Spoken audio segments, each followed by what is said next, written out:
El sentimiento está muy dividido en el mercado de las criptomonedas. Mientras que algunos vendieron sus criptos en pérdidas, otros se mantienen muy alcistas. Por otro lado, recordemos que estamos en noviembre, el mejor mes histórico para Bitcoin. Y estamos justo en el rango de días en el que se suele iniciar un impulso alcista de final de ciclo. Y la Fed el día de ayer tuvo que emitir 29 billones de dólares debido a una demanda de crédito nunca antes vista por parte de los bancos. Esto a largo plazo es negativo, pero en el corto plazo puede implicar una inyección de liquidez que provoque subidas en las acciones y en las criptomonedas. Todos estos temas los veremos en este video haciendo un análisis técnico y fundamental. En primer lugar, analizando el precio de Bitcoin en una temporalidad de 4 horas, vemos como el día de ayer ha tenido este impulso lento hacia la zona en torno a los $111,000 y en el corto plazo está corrigiendo un poco. En una temporalidad menor, el día de ayer hablamos de cómo está haciendo un patrón de compresión y este tipo de patrones suelen originar en una ruptura a la baja, por lo que no descartaría la posibilidad de que para hoy o mañana veamos un retroceso hacia este soporte clave en la zona de los $109,000 antes de ver un impulso que nos lleve hacia la zona de los $112,000 para retestearla como un soporte y ver niveles mayores.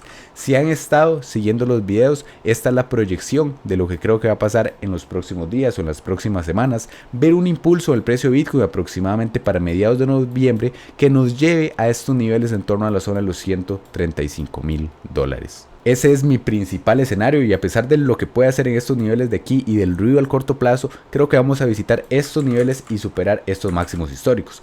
Muchas personas mencionan que ya se vieron los máximos en esta zona de aquí, pero por el sentimiento del mercado y por otros factores de los que vamos a hablar más adelante, creo que queda ese impulso. En cuanto a las operaciones, el día de ayer al ver el patrón que estaba formando una gráfica de 15 minutos metí esta operación que de momento salió positivo, fue una operación pequeña, se ganaron aproximadamente $30 y en el trade semanal metí una operación en esta zona de aquí. Al ver que llegó a estos niveles moví la operación a break even y esperaba un fuerte impulso hacia estos niveles. Al ver que Bitcoin empezó a perder fuerza con este impulso de aquí, subí el stop loss en esta zona de aquí y se nos cerró la operación con ganancias. En este caso fue una posición mayor de aproximadamente unos $110.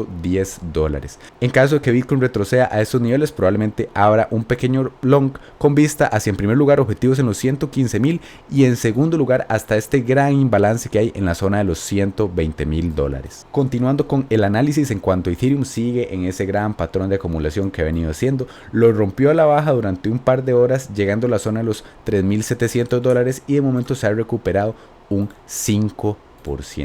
Igual para más a medio plazo, igual a pesar del ruido del corto plazo y de las correcciones que pueda llegar a tener en este punto, creo que en algún momento va a superar la zona de los $4,700 para usarla como un soporte y ver niveles en torno a la zona de los $6,000 o los $6,500. Por lo que en caso de ver un retroceso a esta zona de aquí, de nuevo se podría plantear una operativa de este estilo con un stop loss por debajo de la zona de los $3,400 hacia niveles mayores y que haría una operación con un ratio riesgo-beneficio de 1:5. También recordemos que Ethereum está haciendo un patrón muy similar al que hizo Bitcoin cuando intentó romper sus máximos históricos en la zona de los $70,000 este ciclo. Inició un gran periodo de consolidación que duró 7 meses y adaptando ese patrón a la temporalidad de Ethereum vemos como ha sido muy similar desde estos mínimos. En caso de repetirse nos indica que estamos cerca de un movimiento impulsivo justo hacia estos niveles. En cuanto al total, marcando resistencias de ciclos anteriores y soportes de ciclos anteriores, vemos como todavía existe la posibilidad de ver un impulso en este ciclo de aproximadamente un 100%. Muchos mencionan que este movimiento es imposible, yo me mantengo con convicción con que vamos a llegar a esta zona de aquí que sean zonas de venta. Si lo vemos en el ciclo del 2021 se superaron los máximos del ciclo del 2017 por aproximadamente un 322%.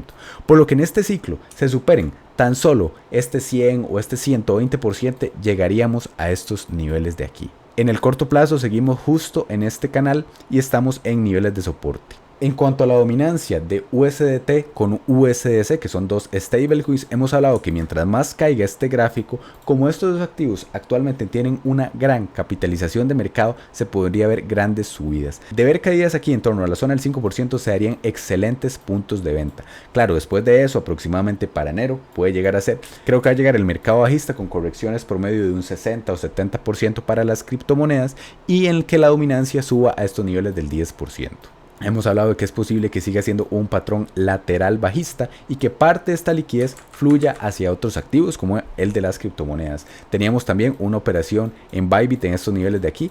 El take profit estaba a niveles más altos, pero al ver también que perdió fuerza, la cerré en esta zona de aquí. En cuanto a la dominancia de Bitcoin, en las últimas horas ha recuperado fuerza, está en niveles del 60%. Hemos hablado cómo es posible seguir viendo toques por esta zona en torno al 61%, pero que eventualmente creo que se va a dar una caída hacia estos niveles de aquí en torno al 50%.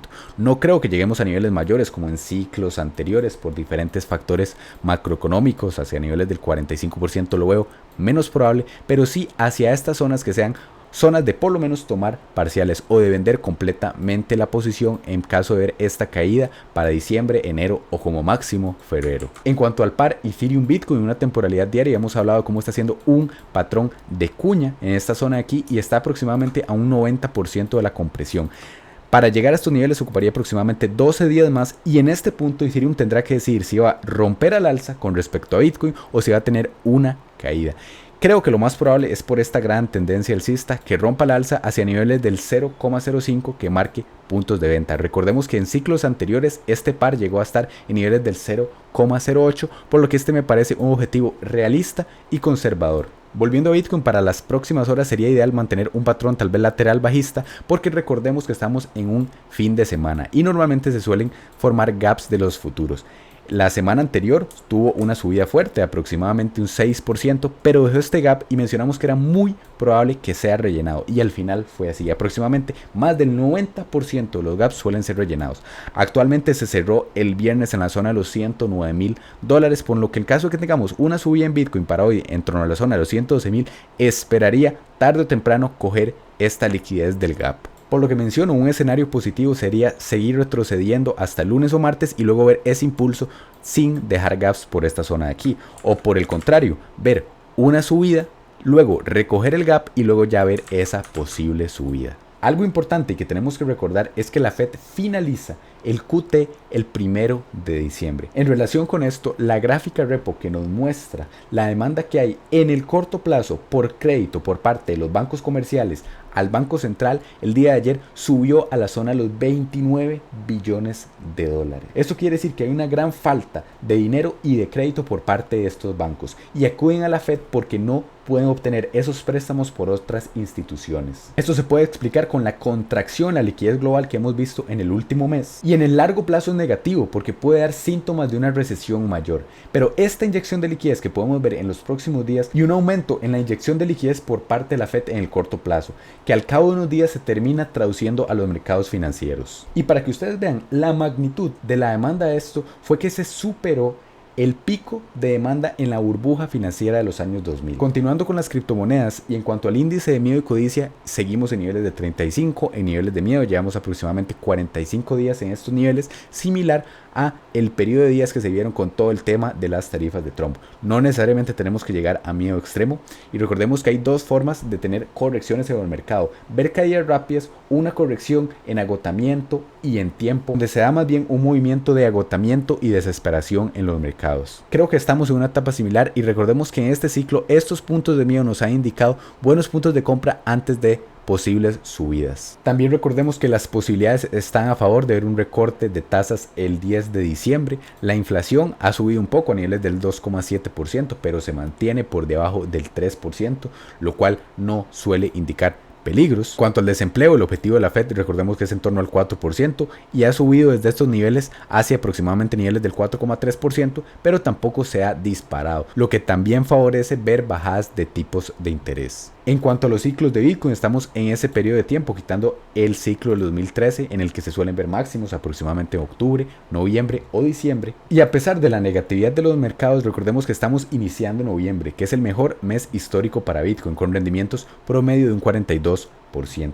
En caso de tener rendimientos de un 20%, o de un 25% desde estos puntos, nos llevaría a zonas en torno a este objetivo de aquí de los $135,000. En cuanto al interés en Bitcoin, sigue cayendo. Actualmente está en niveles del 17. Lo más bajo que hemos llegado a estar es en niveles del 15/100. Recordemos que en el ciclo del 2021, cuando se vieron los máximos de ciclo, llegamos a un nivel de interés de 100/100. en este ciclo no hemos superado la zona del 70 y sería difícil de pensar haber visto los máximos de ciclo en esta zona de aquí con un sentimiento neutral en el mercado y con un interés bajísimo. Y la conclusión que se puede sacar de esto es que gran parte de la subida de este ciclo fue gracias a las instituciones. Estas en el mediano y en el largo plazo no suelen perder dinero y en algún momento van a tener que vender parte de esas posiciones, por lo que hay que estar muy atentos a estos, porque es probable en caso de ver subidas que entre una etapa de FOMO en estos niveles de aquí en el que mucha gente compre altcoins o compre Bitcoin en zonas muy altas y se queden atrapadas en estas zonas de aquí en caso de que tengamos un mercado bajista, similar a lo que ocurrió en el ciclo del 2021. Una gráfica que me gusta muchísimo para este ciclo, lo filtramos desde que Bitcoin llegó a la zona de los $15,000. Vemos como en este ciclo los puntos más altos a corto plazo suelen estar en esta línea color verde superior. Cuando pasamos de la zona de los $30,000 a la zona de los 74,000, este fue el pico y luego inició ese periodo de consolidación de 7 meses. Cuando pasamos desde estos $57,000 a los $100,000 también fue el pico. Y en esta ocasión venimos desde los $70,000 aproximadamente. Por lo que el pico, en caso de tener un impulso, nos estaría marcando niveles en torno a los $150,000. Y este escenario es un poco más alcista al que tengo proyectado, hacia estos niveles aproximadamente, pero tampoco lo descartaría. En cuanto al All Season Index, en una temporalidad mensual estamos en niveles de sobreventa más bien, por lo que podríamos ver un impulso en el corto plazo, y en una temporalidad anual estamos en niveles aún más de sobreventa. Recientemente llegamos a niveles de 0 que nunca se habían visto históricamente, y de tener un impulso no digo que vayamos a llegar a niveles superiores al nivel del 75 como el ciclo del 2021 o el ciclo del 2027, pero como he mencionado, creo que todavía queda un impulso para el sector de las criptomonedas hacia niveles en torno a la zona del 65. Si comparamos esto con el gráfico del Others contra BTC, en una temporalidad semanal vemos cómo está en soportes históricos. Y no estoy diciendo que vaya a tener un impulso hacia niveles de máximos históricos, ni siquiera que vaya a llegar cerca de máximos históricos, pero un impulso a la mitad del rango sí creo que es bastante probable. Porque recordemos que hay muchísimos intereses detrás por parte de instituciones y por parte de exchanges de que sí haya por lo menos una all season y de que la dominancia de Bitcoin sí caiga a niveles en torno al 50%. Porque en caso de que esto no pase y de que empiece el bear market, probablemente la dominancia de Bitcoin suba. Y eso sería muy negativo, no solo para las personas que tienen dinero en altcoins, sino también para todos los exchanges que tienen intereses detrás de para más a largo plazo la gente siga queriendo comprar en ciertas etapas criptomonedas, y para los próximos ciclos se eliminarían los incentivos de invertir en altcoins, ya que si Bitcoin ofrece mejores rentabilidades y tras de eso con un menor riesgo, disminuiría muchísimo la demanda. En cuanto a las liquidaciones del precio de Bitcoin, mayoritariamente están por la zona de los $122,000. En caso de llegar a estos niveles se liquidarían $12 billones, y esto asumiendo que estamos en un fin de semana. Filtrando hacia la gráfica semanal, la mayor parte de liquidez está en la zona de los $112,000, por lo que no podemos descartar subidas a esos niveles. Y el mapa de liquidación vemos como hay liquidez por debajo de esta zona de los 105,000. Puede que la visitemos, pero muchísima gente está esperando puntos de compra en esta zona de los 104,000, y normalmente Bitcoin tiende a causar el máximo dolor en el mercado, por lo que subir desde estos puntos provocaría que mucha gente tenga que comprar más arriba, y en caso de llegar con fuerza en la zona de los 118,000 hay un vacío de liquidez a la zona de los $122,000, y creo que en algún momento se va a rellenar este imbalance en toda esta zona de aquí. Y si a usted le interesa aprender más sobre Bitcoin y quiere conocer cuál es el mejor libro para eso, puede ir a este video de aquí donde explico claramente las claves del patrón Bitcoin. Y en caso de que usted esté empezando el mundo de las criptomonedas y ocupe ayuda de alguna manera, puede contactarme a mi Instagram que está en la descripción. Y si el video le gustó, me ayudaría muchísimo dando su like y suscribiéndose para seguir aprendiendo el mundo de las inversiones. Hasta el próximo video.